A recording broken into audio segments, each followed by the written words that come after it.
Hi, I'm Bryan Morrison. I'm a co-founder and treasurer of Baby Loss Retreat.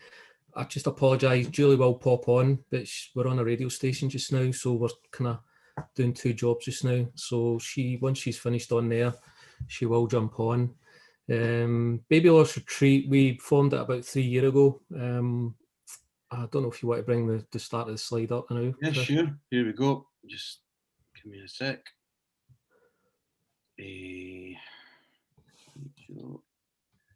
From start. Right, there we are. There we go. So yeah, welcome. So this is just a kind of Baby Loss Retreat presentation. Just go on the next slide, Chris. What I will say is, we just like to say this, it's a warning, it is graphic, some of the conversation we're going to go through. If you feel you've got the need to just kind of turn your camera off and leave the room, we totally understand. As I say, we just done one with a radio station there where we had to go through our story, and not a lot of people, but a few people had to leave, a few people were crying. So what we like to just say is there is a warning on that. If you feel you want to email us after it or during it, babylossretreat@hotmail.com, and we've got a website which is www.babylossretreat.org.uk, and there's a wee section where it's just contact us like any other one. So you get next slide, Chris. So who are we? As I said, we are a mummy and dad. We experienced a stillborn in 2003. She was called Erin. It was our first pregnancy. We were excited. We were in a pokey 2-wee bedroom house. We had the nursery already. During the pregnancy, from about 24 weeks, there's 3 lines on your growth chart. Erin was between the middle and the bottom. No concerns. Consultant, we were in with the professor and the consultant and specialist saying that these kind of things happen, and we'll just keep an eye on it. So it went from 2 weeks scans to every week scan. Then at 37 weeks, it was a Sunday. We knew we were getting a scan on a Monday. Julie was in the bath. Usually when she was in the bath, she was getting movement. There wasn't any movement, sorry. So we kind of said, well, we'll just see what happens tomorrow. Maybe the baby's just getting too big and she can't move. So we went in the Monday and we got the scan, and to be honest with you, I can talk about everything and anything, but I can't tell you much about what happened that day in the scan. It kind of as if time just froze and everything went hazy. The person that was doing the scan said, I need to go and get a second opinion. The fear in Julie's eyes, me helpless. I'm a father, I'm not carrying a baby, I don't understand, I don't know what's going on here. The consultant came in and they told us that Erin's heart had stopped. So all a mad rush, everything's gone, you're going to be room with a phone, and then the first instinct is going, why have I got a room with a phone, what am I doing in here? And obviously it was to phone parents and friends to say that we'd lost Erin. So yeah, the biggest thing was getting sent home that day. Julie got a tablet and she was to come back 2 days later. So we got back into this house with the nursery, everything ready, prams, baby grows, nappies everywhere. So quite a traumatic time for us to do that. 2 days later, we went back into hospital and Erin was born. She was beautiful. First of all, I didn't want to see Erin. It was my choice, and it's a choice that I'm glad I changed my mind with. And I can only thank the midwife who kind of changed my mind for it. I don't know what it was. I just didn't want to hold her or see her. But I did get time with her. Not a lot of time. I know now they've got the cuddle cots and all that, which gives you a bit more time. We got about 10 minutes of time, and then Erin was taken away. What support? I don't recall it any support. There was one support group that we got, but we just felt it wasn't for us. So that's why we kind of went up with the idea of a baby loss retreat. There was no really any support. Support for dads, there was absolutely none. I mean, I was ex-services before I met Julie, so I was a stiff upper lip guy, and I had to just get on with it, and I had to be the supporter. The dad role is you are the man, you are the one that's got to be there. the kind of, not the hard man, but the man that's got to kind of find a solution or the answers for your wife. I did that role. I went back to work a week later, probably the wrong decision I made. And I put that to the back of my mind for 10 years. I never spoke about Erin. I never really spoke to Julie about Erin. Julie was dealing with her own grief, and I failed as a husband, and not giving her the support for it. She had her own grief. We had other kids after that, and she suffered mentally with that as well.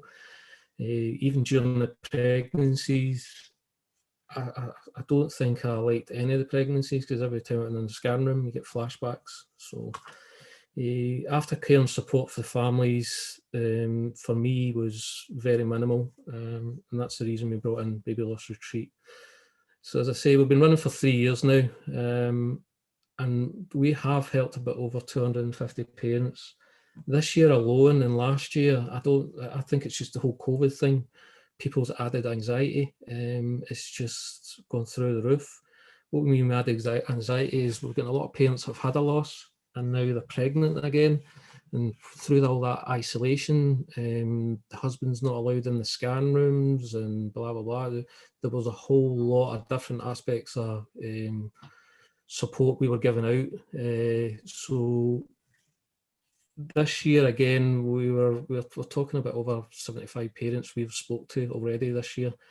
We're currently dealing with about 15 people with counselling. We offer counselling as well. And the different types of counselling is normal counselling and trauma therapy. How we get these people, how we get these parents is it's either through referral of friends, through Facebook when they're searching it, or the website, through the NHS, through GPs, and anybody else that's experienced a loss and we've helped them. We give it a one-to-one first, because what we want to do is we want to kind of level them down, and the reason we do that is we just want to know about their baby, because again, when you have a baby loss, a lot of people don't ask what was the baby's name, and I think a lot of parents find that that's quite soothing. Oh my God, he's just asked what was my baby's name. So kind of breaks the ice, and then the person feels comfortable that listen, they are really want to care about us. We ask them to go through what happened. If they're happy with that, again, it kind of just breaks the ice.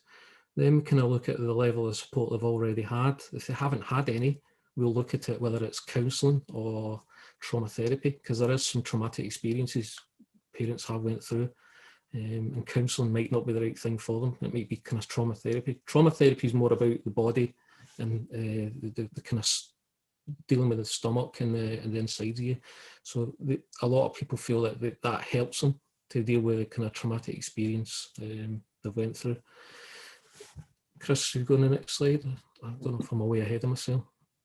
So the kind of service we provide, we have retreats. So basically, the first thing we did was, it was called Baby Loss Retreat. The reason with that is when we lost Erin, we were lucky enough to have some money, and we went away. We went away to Gran Canaria for a week after it. We found that helped us. Why that helped us is because there's added pressure every day around you. Want to make sure you're okay. It's people phoning you up. When we went away abroad, we had nobody knew our story. It was just me and Julie. So we got time. We sat by the pool and we actually talked about what happened with the loss. So that's when we come up with the idea of Baby Loss Retreat. Is these parents go through quite a traumatic experience, and there's a lot of people that split up, and it's because they don't talk to each other. And that's the reason we get them there. Now, again, we take feedback from parents that are on the retreat. We're always building on the retreat. We do exercises now, and it's some simple exercises, and it's a bit of gameplay with them as well. As one of the questions is the first time I met you, and it's a big blank space, and then they have to fill it in. It could be the reverse effect. You actually say they didn't like her the first time you met her, but that's by the by. But it's what it is to get them talking. Now, it's not about baby loss, it's to get them talking about, oh, the first time I met you, blah, blah, blah. And then we go into further down the line of talking about the loss, even to down to the point, and it's quite a common thing, and I don't know if anybody's had a baby loss here, but you see a friend coming up the street with a pram, and it's a year down the line. How do you deal with that? It's one of the things that a lot of people can't answer if you're going to get dealt with that straight away. And it's maybe they've got different views. The husband would say, I'm just going to go up and say congratulations, but the wife might say, I'm going to cross over the street and ignore them. So again, it's a talking mechanism. It's getting them talking about the kind of different aspects the challenges it can get them. And counselling does all that as well, and that deals with coping mechanisms and how they're going to deal with the day ahead or the week ahead. So they get 6 sessions of counselling. Now, that's not to say after 6 sessions we say, right, okay, that's you, bye. We take advice from our counsellors, and they'll say they're just round about there because it's a scoring system we do. So they might be high as a 10, and they're maybe just hovering about the 7. So the counsellor will say they need another 4 or 5, maybe 6 sessions, and they hopefully get the kind of the coping mechanisms dealt with then. So there's no limit to that. Once I've done that, and then that's with the time we give them the retreat to kind of go away and deal with the situation and talk about it. If they don't want counselling, don't want trauma therapy, they can just go on the retreat as well. As I say, we give them a pack. We've got now called it's a welcome pack, and it just kind of gives them different things to do during the retreat to kind of help them. So as I said there, we provide counselling service for emotional support and wellbeing. We've got 2 trained trauma therapists who help the parents through the traumatic birth experience. This is not all about parents as well. This is about the family around them, and it could be the grandmother. It could be, we had one experience where a parent gave birth in her sister's living room. The sister could not go back in that living room. So we didn't know this. So during we do a support group as well, and during the support group she says this about her sister, that she can't go in that living room again. So we offered the support and the trauma therapy to the sister as well, because she has been through a traumatic experience as well. So it's not all about the parents, it's about the grandparents and how they're dealing with it. Believe it or not, we're actually dealing with an 81-year-old female just now who has had a loss 40 years ago, and she's only accepted that she needs help now. So that woman's dealt with that for 40 years. So she's opened up, and we're giving her the kind of help that she needs. And this is all through the kind of pathways of different things. NHS are constantly trying now to get all these psychological people in, and this is how it's going to work. And we see it's going to work, and it's working already, that these people are coming in, they're getting maybe referred to through the doctor to the NHS, and then the NHS are coming to us to kind of provide that aftercare support. Chris, I don't know if we get to the next one. So as I just said, they're referred to us through maternity hospitals, GPs and health visitors. Once they're kind of referred to us, as I say, it's a consultation. We go through about the pregnancy and loss and how their mental health and wellbeing is. When we have agreed with the parent what support is needed, then we make a referral for the support needed. The support doesn't stop there. We don't say after your 6 or 12 or whatever sessions you get that that's it, bye-bye. There's a whole, now Erin's going to be 18 in July, now we're going to be not coping very well in the next couple of weeks because it's her 18th, it's a milestone. So this is not about you've had the loss, you're getting on it. There's milestones, there's Christmases coming up, and there's Mother's Day, and there's Father's Day, and there's the actual date of the lost the baby or their due date. So in that space of a year, there's a lot of triggers that's going to obviously affect. What we do is we do follow-up calls, and it could be an email or just a wee message on Messenger and saying, hi, how you doing? And that kind of helps them to know that somebody there actually is thinking about them. they will give them coping mechanisms and what to do on their birthday. What we do, Erin, is we actually get a birthday cake, we get balloons, we get all our kids involved, we get all the family involved. We've done that for the last 18 years. So, and a lot of parents feel that that's helping them as well, just to kind of deal with the birthday side of things. And it's challenging for the parents, and obviously we are there to offer that additional support and guidance. They say it's not about 3-4 weeks down the line. It could be 18 years, and as I say, we're dealing with one 40 years ago. So we'll take anything on, and we understand. We've lived the experience, so we understand that what they're going through. Chris, next one. The retreats, we've got several locations over Scotland. Our 10-year aim is probably going to be more than that due to COVID, but our 10-year aim is to have our own retreat. Our own retreat, how would that work?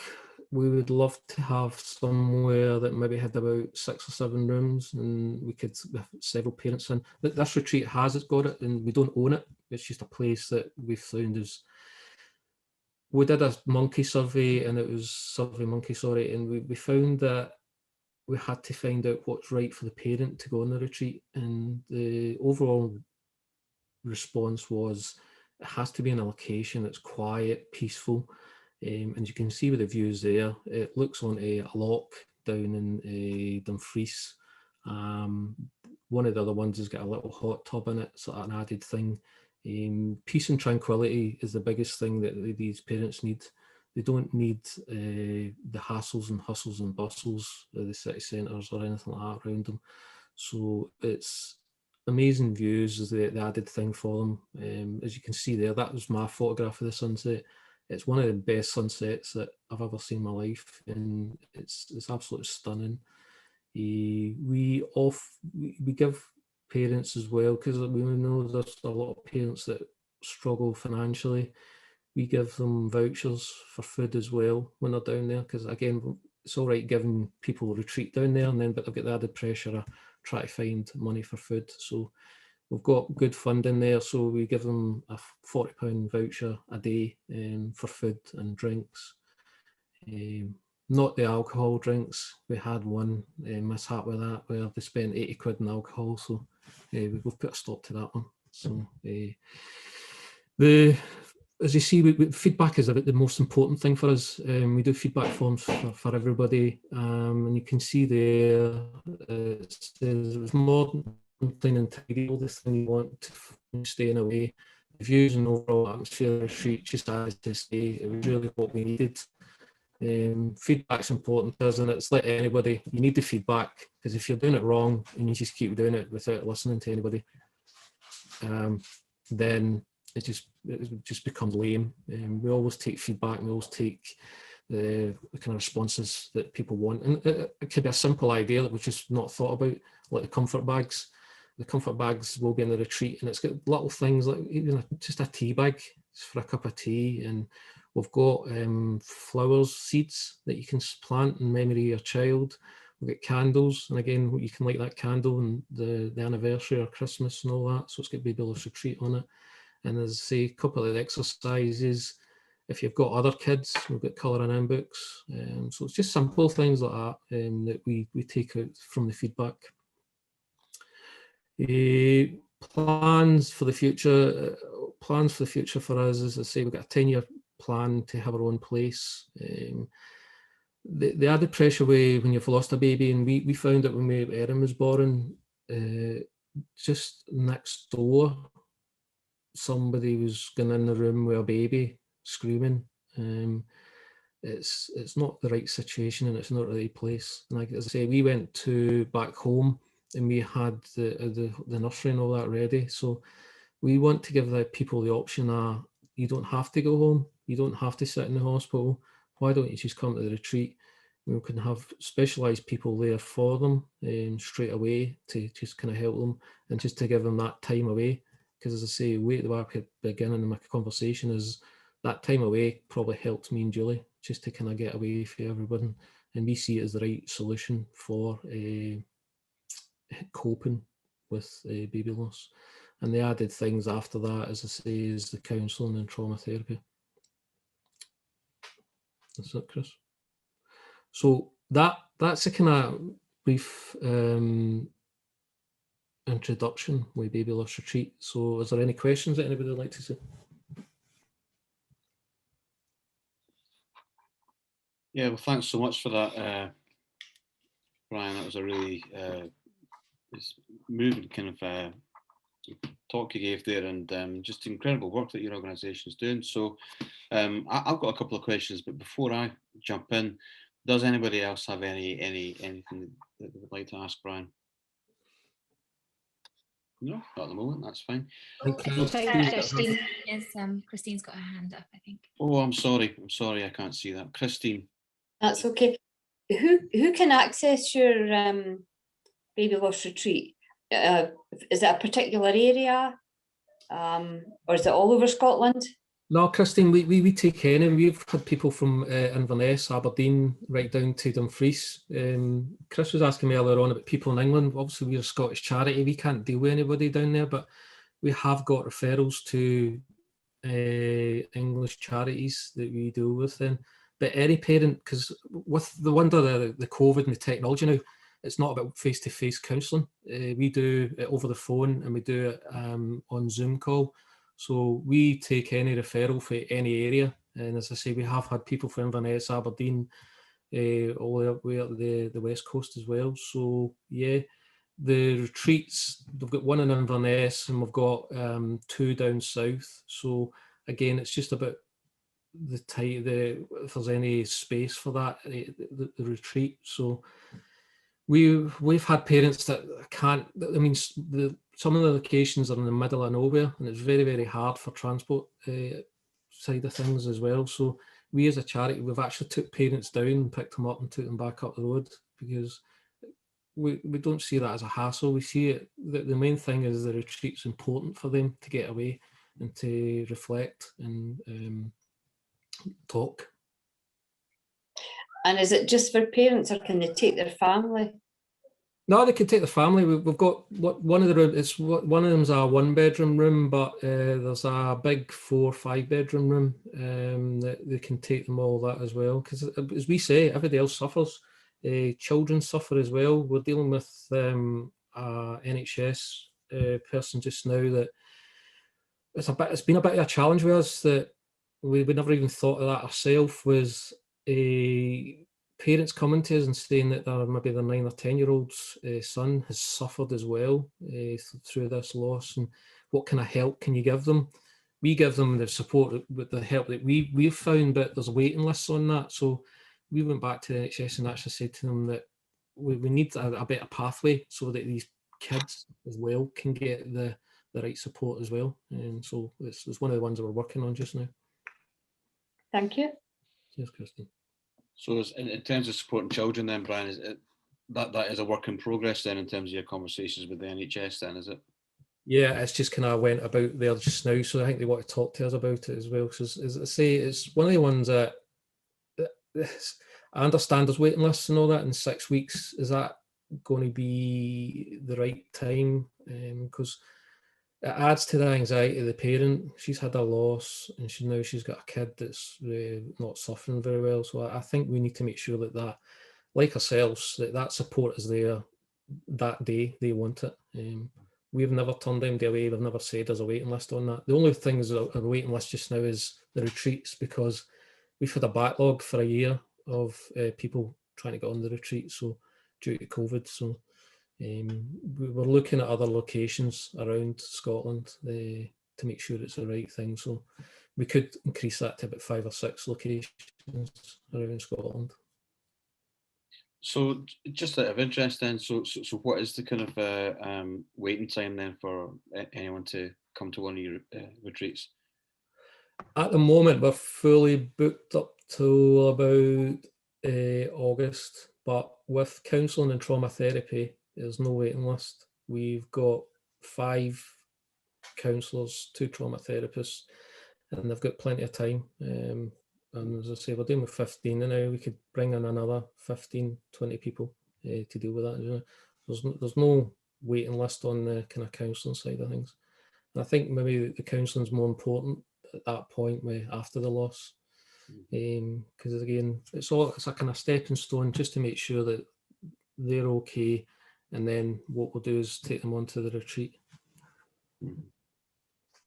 Okay. Yeah, Cecilia, you were hoping to ask something. Yeah, I was just going to ask, obviously we're based in East Lothian, so would people in East Lothian, if they were referring in, have to travel across to Dumfriesshire, or do you have anything on sort of the East Coast? We've got the nearest one's Inverness. We've got on that kind of area. Okay. We say the other two are, one is in Girvan, sorry, and the other one's in Dumfries. So yeah, there is a bit of travel distance with that, but we would find some sort of way, if it was a financial problem with the charity, to make sure that the parent got there. We have done it before with people over on the East Coast side of things. We've took them over to the retreats. Mm-hmm. Yeah, thanks, Bryan. I really enjoyed your presentation. I've suffered a loss myself in 2007, twin boys, and went through PTSD and a lot of therapy. So I really appreciate that the counselling was crucial for me. But now I'm working with pregnant mum and mums up to baby's first birthday, and we really see that any kind of previous loss, a birth, or having to go back into hospital, can really trigger people. So we sort of bring that into our training. Quite important to be aware. No, that's great. Okay, thanks, Cecilia. You had your hand up, Kirsty. Thank you so much, Bryan, for your talk. I work a lot in kind of I guess social media and things like that, and it strikes me that baby loss is something that we should talk about, because I think some people feel like it's a bit of a taboo subject, and therefore when it happens to you, maybe you don't know that there is support out there. I quite often we have kind of like trigger warnings and things like that when we post content around this, but I'm just wondering what your thoughts are in how we kind of navigate this as a kind of issue that we talk more openly about, and whether you find how you as a parent have felt kind of seeing content around baby loss. It still needs a lot of work done to it, and I think everybody will agree with that. It's still that taboo subject that I think 3-4 years ago we kind of tried to make it more open. Now we're going places with it, but I think we still need a lot of work done with that, especially on the father side of things. As I said, it took me 10 years to talk openly about what my struggles were, and that shouldn't be happening. I deal with fathers who generally it's just they just want to talk about football, they want to talk about what was on the telly, or they just want to have a laugh. That's the kind of the parents, the fathers I deal with, and I deal with it. And I mean, see if I'm on for an hour, but as long as I get that wee last bit in the last 2 minutes just to say how are you, I think they appreciate that. We do a football tournament. I'm an assistant manager of a football team as well. It's a football team it's mainly mental health, but it is for guys who have lost babies as well. So we still need a lot of work with it. We still need to work with, we believe in working with other charities, and we need to make sure that the right pathways are there for the minute that parent leaves that hospital, to make sure that they know there's 6, 7, 8, 9, 10 different charities out there that will help the parents. Not every counselling or every service is going to be for that parent. So if there's only one or two, they walk away and think this was absolutely useless. We need to make sure that every single network and charity out there is recognised, and the parent sits down that day or even the day after and looks and says, that's the kind of the service I want. So we're getting there, but we're still need to make sure that these charities and services are known outside. I mean, we go to GPs now. We go in, bolster in, and just give them leaflets and say, we want you to put this as an alternative service. Because again, a woman can be going in and saying she's not dealing well with pregnancy and she's stressed out, and I'm not saying that the doctor's always going to give them medication, but there's always that alternative look. I was saying right before we go down that route, here's 6 leaflets maybe to help you with. So we're just looking at GPs to get involved as well. So we're doing that just now. Thank you. I think it's just thinking, I know as an organisation, we've been looking at kind of posters and things like that might be specifically for dads, kind of, I guess, on labour wards and things like that, and actually considering adding some of support organisations like yours onto those kind of resources would actually be a really good idea. Yeah. No parent should go out empty-handed. No parent should do that. We had a story there where a woman gave birth and 2 weeks later our baby died, and she walked out empty-handed. And this is 2021. This shouldn't be happening. 2003, except it should have been happening, but we're still failing in certain areas. So across the board, across the country, we need to make sure that these signposts and pathways are there for the mum, dad, and all the other parents out there. So can I just ask Bryan, I suppose thinking about some of the people that are here today, some of the organisations that are represented, but also for anyone that's going to be watching this later on once we post it online, what would your advice be to anyone working in an organisation or in a working capacity or in a voluntary role who has that kind of first contact with someone who's struggling because of their loss? How should those of us for whom this isn't really necessarily our area of expertise, what would your advice be to anyone who kind of comes across that for the first time? You know, whether it's an email or a text or a message on social media. What would your advice be to anyone picking that up? You're talking in terms of somebody else you know has got a loss. If you're talking about that, then I think the first thing you need to do, we say it as we're trying to get into businesses as well. Once we get out of COVID, where we're going to do presentations, is first thing you need to do is acknowledge the baby. You need to acknowledge the loss, and you need to make sure that you give that parent that time to talk about it. And even just by saying, I simply do it by saying, I'm sorry to hear about your loss. Can you just tell me about your baby? What was your baby's name? Again, that's the connection. And a lot of businesses will hide behind their desk or hide behind their computer, and that parent is just going to walk in and feel so uncomfortable. Whereas it should be at a point where the employer takes them away, or any organisation takes them away into a room and say, I'm really sorry what's happened to your loss, and tell me about your baby and tell me about your loss. And they might say, I don't want to talk about it, but they'll know that they'll feel that kind of, what a lot is you're like an extra arm around their shoulder.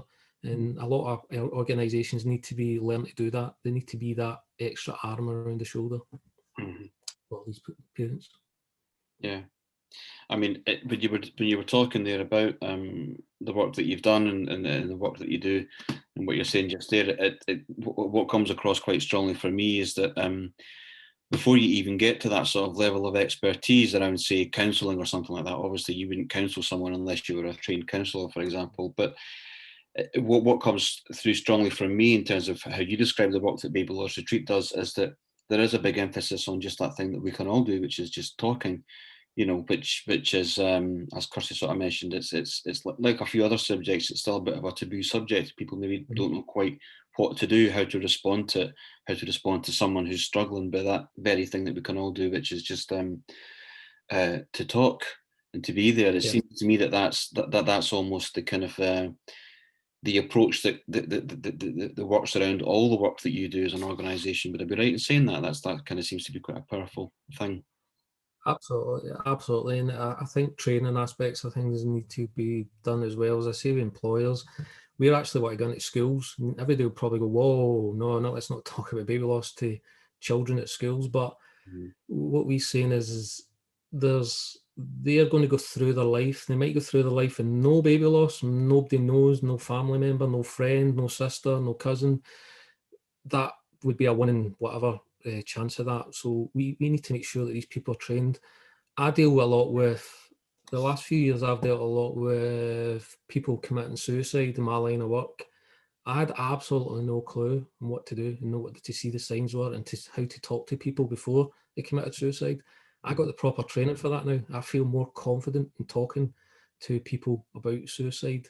I think it's just more important with baby loss as well. Again, it's just more about how you approach these people and what you say to them, and make sure. Sometimes we say the wrong thing, and that happens all the time. We hear that all the time, and just the common one is don't worry about it, you'll have another kid. That's not the answer these people want to hear. It's how you kind of say things. There's certain things that you can say. There's SANS have got a website and they've got a great app that they can deal with, and it's certain things that you say when somebody's had a baby loss. So training is the biggest aspect. We need to make sure that the right training is given out to the employees as well.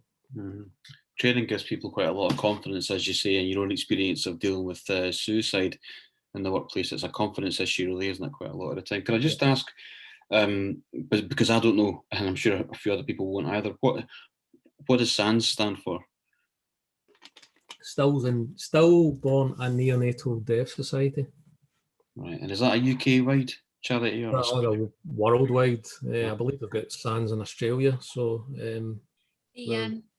it's held in our hearts in Scotland, I believe.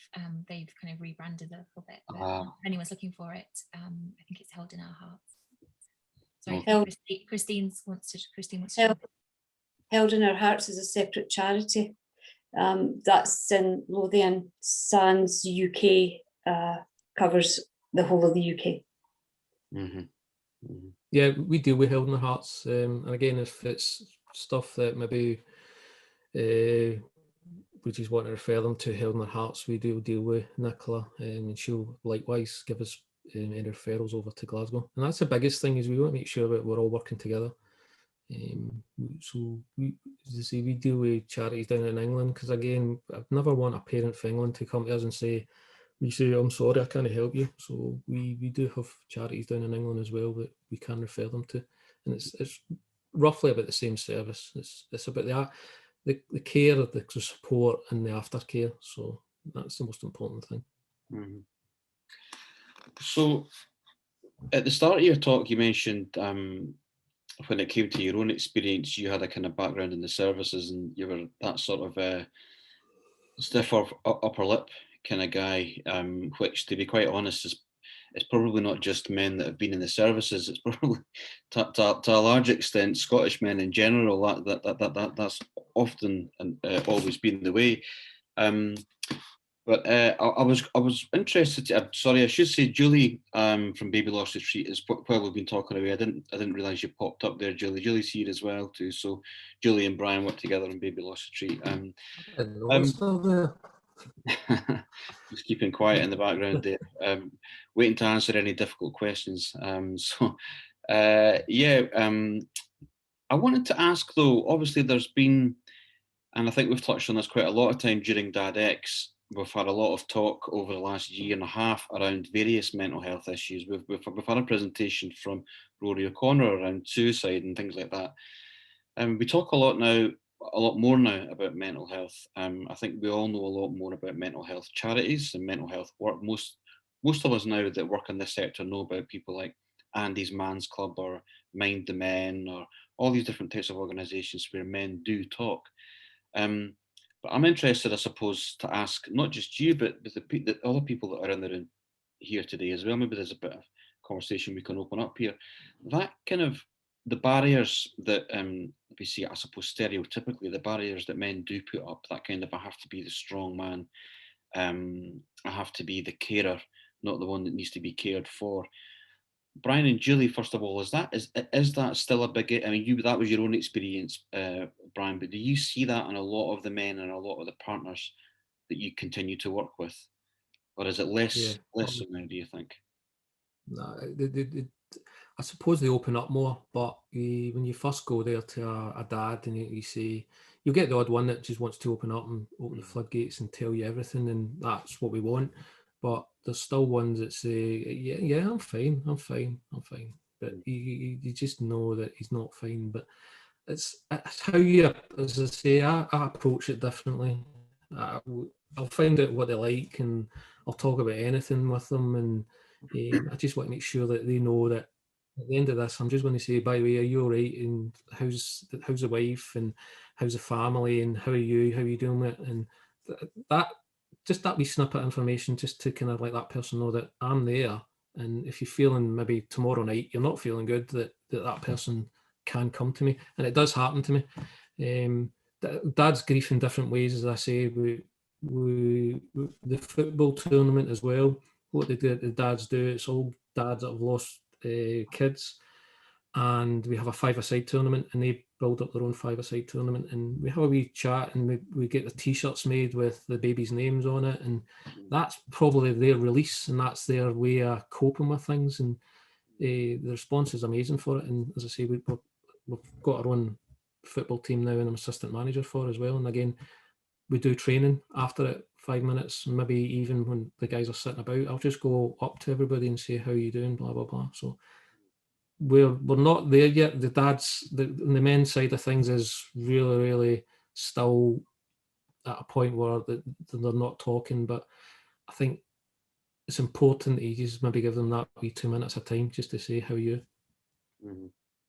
Yeah, I think that what you described there, the guys coming together to play football, or I think you mentioned earlier, the guy that you'll talk to, who'll talk for 50 minutes about football, or maybe he's laying a new patio or whatever. I mean, I'm using all these male stereotypes, but I can get away with it because I'm a bloke, and I talk about these things too, So, but I guess what we're saying is that in general, men will talk about anything as long as it's not themselves, really. But then it's that little snippet at the end, isn't it? And I suppose I think we'll all be familiar with that, in the sense that and again that relates to what seems to be a big part of your organisation. It's just the fact that letting people know that you're there, and also being, if guys are playing football, even at the best of times playing football, you're not going to be having a conversation, but it's the being there together, isn't it? And the mutual sort of support. So I'm sure that the people around the room here today can probably,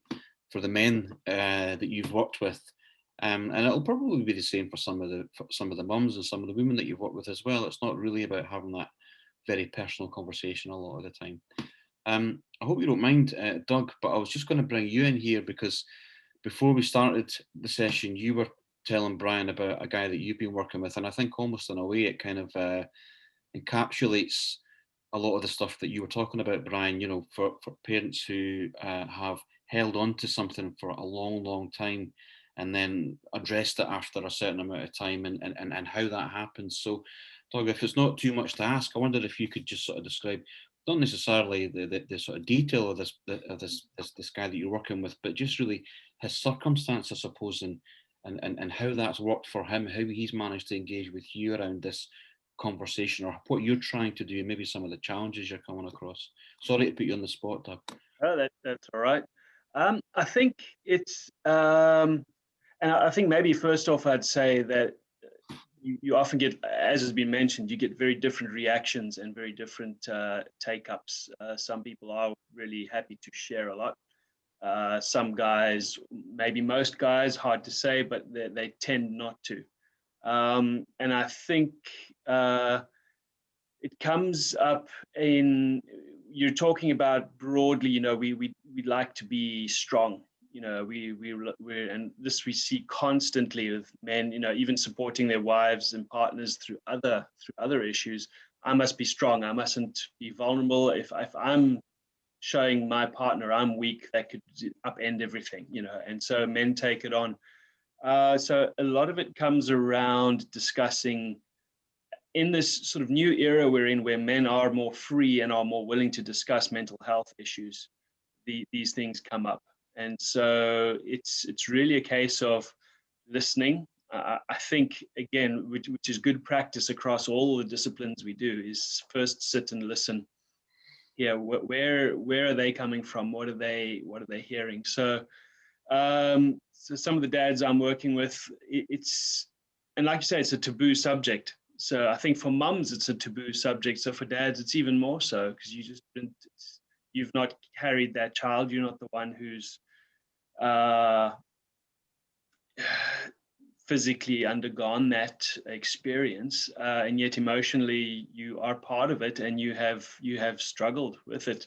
So working with dads, it's sometimes it will come up quite soon, because if we've had someone referred to us, that person who is willing to engage, that can come up really quickly.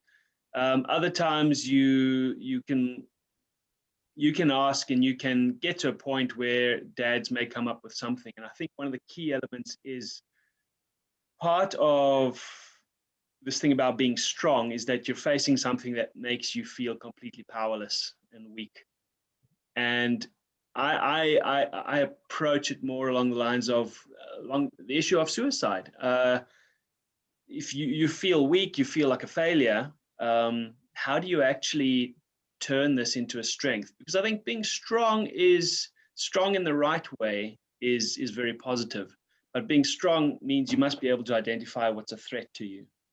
And I think along these lines, this is one of the lines I find with guys, it opens up, because aside from the cultural issues and the stigma and the perception of men just being tough, and men feeling they need to be tough, when they actually approach these issues, it gives them more of their power back, in a sense. I know this is a very complex issue, men and power and authority and strength, but it helps to identify in themselves something they can't answer, and it just talking about it changes the conversation, just that slight opening up. So that's maybe a rather long answer, but that it's almost, without knowing exactly who you're dealing with in each person, you've got to find your way around.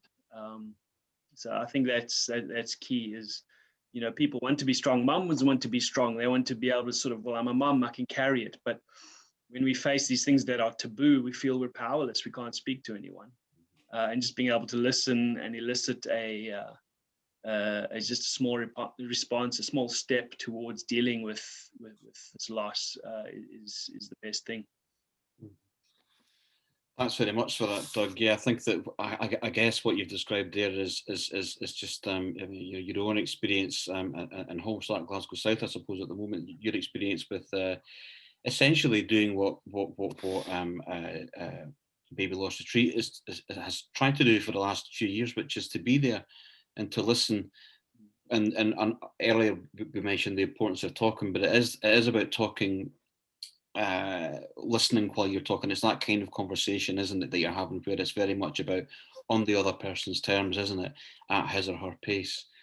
So listen, I'm aware of the time. I've got one more question to ask you, Bryan, and Julie, but before I do, I wondered if anybody else had anything else you would like to ask either Bryan or Julie before we finish the session.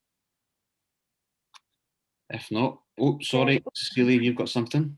Yeah, I'll just come in really quickly.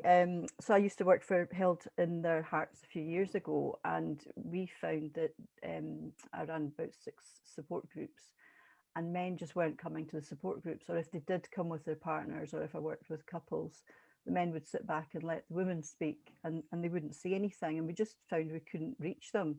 So I set up a dad's group.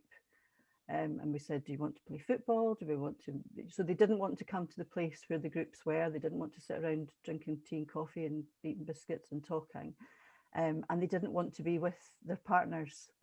And actually, we ended up, there was about 15 came regularly, and we met in the pub, and actually taking them away. And what a lot of them said, the common thing was, there was things they needed to say that they couldn't say in front of their partners because they didn't want to upset them, or they didn't want to say the wrong thing, or it was about supporting them, but actually get them in a pub on their own.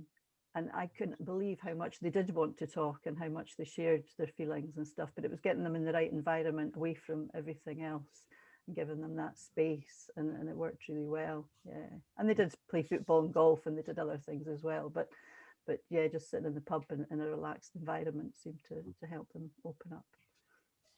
I think that's a really important point to kind of almost as we get towards the end of the session that you've touched on there, Cecilia, is that I think we all acknowledge that a lot of men, if not most men, but a lot of men certainly do find it difficult to talk. They do find it difficult to take that first step. and to get beyond what I guess you've described, Bryan and Doug, you know, the kind of the expectations that men feel are placed upon them as partners, as the kind of to be the strength and all that sort of stuff. But what we always find, and what other organisations like the ones we've mentioned, Andy's Man's Club and so on, find, is that men, like anybody else, will talk if you do it the right way, if you listen, if you go at their pace. If you mentioned there, Cecilia, you're not having it in the staff room in a clinic or tea and coffee. It's always often that indirect way. But listen, I'm aware of the time, but we're kind of running 1 or 2 minutes over. But before we finish, there's something I want to ask you, Bryan and Julie, and I think it's probably quite important that we do this before we finish. Is that, as I mentioned earlier, this has been recorded and we're going to post it on our social media. Anybody could be watching this. So I suppose, what would you say to any, and not just any man or any dad, but any mum, any man, any woman who happens to be watching this, and who maybe this really resonates with them, and they're not yet at that place where they've shared or maybe addressed what's going on for them. What would you say to them? What would your advice be to them? What would you say? Well, here's what you can do next. Here's how you can move forward. What I would say is contact us. And that's to say, we might not be the answer. We will have other organisations. As Cecilia says, Held in Your Hearts. We might have them that can maybe help them with the support groups. The biggest thing is, the first big step you're going to make, and it's going to be the most important step, is contacting us or the NHS or your doctor and just saying, I need that help. So that's the only thing we can say is contact somebody or contact us, and we'll get you in the right we'll try and get you in the right pathway, and we'll try and give you the right support, and we'll look at alternatives if we can't do that ourselves.